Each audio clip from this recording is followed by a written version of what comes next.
History is full of moments that change everything. The start of the Second World War was one of those moments. Imagine the year is 1939. Europe is holding its breath. For years, Adolf Hitler and his Nazi party in Germany had been growing more powerful. They were breaking rules, building a massive army, and taking over land that wasn't theirs. Nations like Britain and France hoped they could avoid another terrible war. They tried to make deals, a policy known as appeasement. But Hitler's ambition was too great. He wanted more than just a piece of Europe. He wanted to dominate it completely. The world was standing on the edge of a cliff, and the fall was coming fast. The breaking point arrived on September 1st, 1939. On that fateful day, German forces stormed across the border into Poland. This was not a small skirmish. It was a full-scale invasion. Hitler used a new, terrifying tactic called Blitzkrieg, or lightning war. It was a brutal combination of fast-moving tanks, overwhelming air power, and waves of infantry. The Polish army fought bravely, but they were outmatched by Germany's modern military machine. The world watched in horror. 2 days later, on September 3rd, Britain and France declared war on Germany. The fragile peace that had held since the end of the Great War was shattered. The deadliest conflict in human history had begun. The early years of the war looked grim for the Allies. Germany's military successes were staggering and swift. They swept through Denmark and Norway, securing vital resources and strategic coastlines. Then, they turned their attention to France.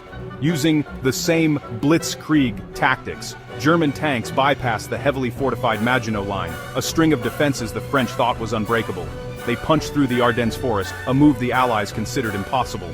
France fell in a matter of weeks, a shocking defeat that sent waves of despair across the Allied nations. British and French soldiers were trapped on the beaches of Dunkirk, desperately waiting for rescue.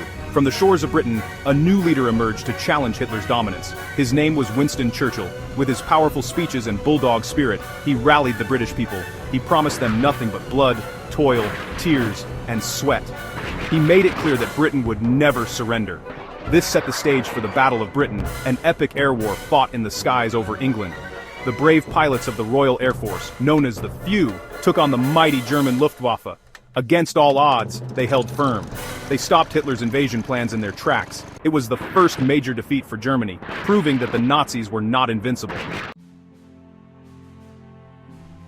By 1941, the war had expanded into a truly global conflict. Hitler made a fateful and colossal mistake. He broke his pact with the Soviet Union and launched Operation Barbarossa, a massive invasion of Russia. He believed he could conquer the vast nation before the brutal winter set in. At first, the German army advanced rapidly, capturing huge territories and millions of prisoners. But the Soviet Union was immense, and its people were resilient. The harsh Russian winter, which the Germans were completely unprepared for, became a powerful ally for the Soviets. The German advance ground to a halt just outside Moscow, their soldiers freezing in the snow. On the other side of the world, another power was making its move. On December 7, 1941, the Empire of Japan launched a surprise attack on the American naval base at Pearl Harbor in Hawaii. The attack was devastating, sinking battleships and killing thousands of American service members. Japan hoped to cripple the United States Pacific Fleet and secure its own dominance in Asia, but they had miscalculated badly. The attack did not break America's spirit, it awakened it. The sleeping giant, as one Japanese admiral famously worried, was now fully awake and filled with a terrible resolve. The United States officially entered the war, bringing its immense industrial power to the Allied side. The war now raged across multiple fronts, from the deserts of North Africa to the islands of the Pacific. A key turning point came in the Pacific at the Battle of Midway in June 1942. American codebreakers had discovered Japan's secret plan to attack the tiny island of Midway. The United States Navy set a brilliant trap. In a stunning victory, American dive bombers sank 4 Japanese aircraft carriers, the very heart of their fleet. Japan's navy never fully recovered from this blow. On the Eastern Front, the Battle of Stalingrad became a brutal and symbolic struggle. For months, German and Soviet soldiers fought street by street and even room by room for control of the city. The Soviets eventually surrounded and destroyed the German Sixth Army, a catastrophic defeat for Hitler. With the Axis powers now on the defensive, the Allies prepared for the largest amphibious invasion in history. It was codenamed Operation Overlord. On June 6, 1944, D-Day, over 150,000 Allied troops landed on the beaches of Normandy in France. They faced intense German fire, fortified bunkers, and fields of obstacles. The fighting was ferocious, especially on Omaha Beach, where American forces suffered heavy casualties. but through sheer courage and determination, the soldiers secured a foothold. This was the beginning of the end for Nazi Germany. The Allies had opened a major new front in Western Europe, and the race to Berlin was on.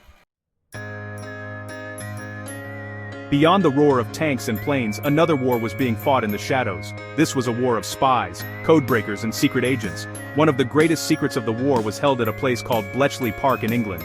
Here, a team of brilliant minds, including the genius Alan Turing, worked tirelessly to crack Germany's secret codes. They focused on the Enigma machine, a device the Germans believed created unbreakable messages. By breaking the Enigma code, the Allies could read Germany's most secret communications. This intelligence, known as Ultra, gave them a massive advantage, helping them win battles at sea and prepare for D-Day. The Allies also used incredible deception to mislead the enemy. Before the D-Day landings, they launched Operation Fortitude. This was a massive fake-out designed to convince the Germans that the main invasion would happen at Pas-de-Calais, not Normandy.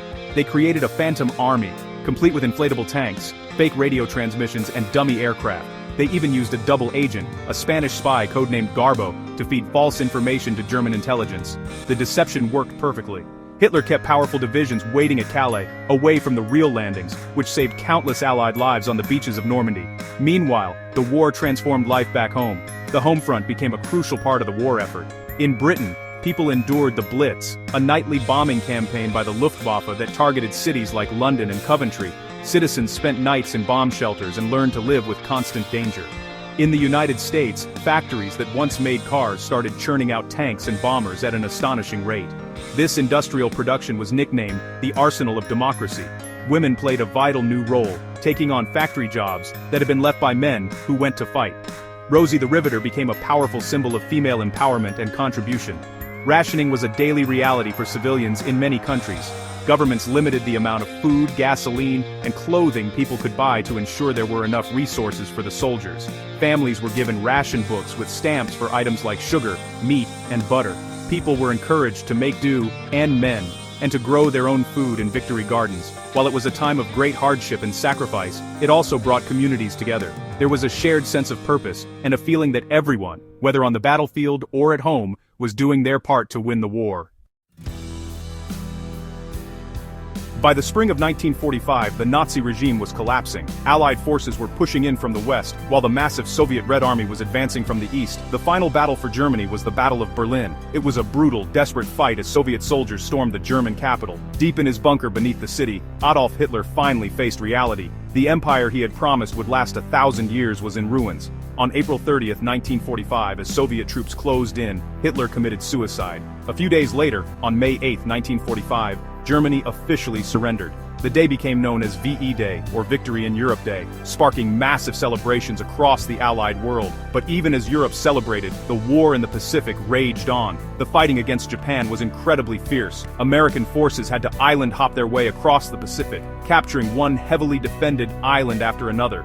The battles of Iwo Jima and Okinawa were some of the bloodiest of the war, as Japanese soldiers fought with fanatical devotion, often to the last man. The Allies faced a horrifying prospect, a full-scale invasion of Japan's home islands, which military planners predicted could cost over 1 million Allied casualties. A new, terrible weapon would be used to avoid that outcome. The best-kept secret of the war was the Manhattan Project. This was America's top-secret program to build an atomic bomb. Scientists had unlocked the power of the atom, creating a weapon of unimaginable destruction. On August 6, 1945, an American B-29 bomber dropped an atomic bomb on the Japanese city of Hiroshima. The city was instantly destroyed, and tens of thousands of people were killed. 3 days later, a second bomb was dropped on Nagasaki. Faced with this terrifying new power in a Soviet invasion of Manchuria, Japan finally surrendered on August 15, 1945. The Second World War was officially over. World War II changed the world forever. It was the deadliest conflict in history, leaving over 60 million people dead and entire continents in ruins. It led to the fall of empires and the rise of two new superpowers, the United States and the Soviet Union, setting the stage for the Cold War. In the aftermath, the world came together to say never again. The United Nations was formed to prevent future conflicts, and new international laws were created to prosecute war crimes, as seen at the Nuremberg trials. The war's legacy is a stark reminder of the horrors of tyranny and the immense price of freedom. It's a story we must continue to tell, to honor those who fought and to ensure its lessons are never forgotten.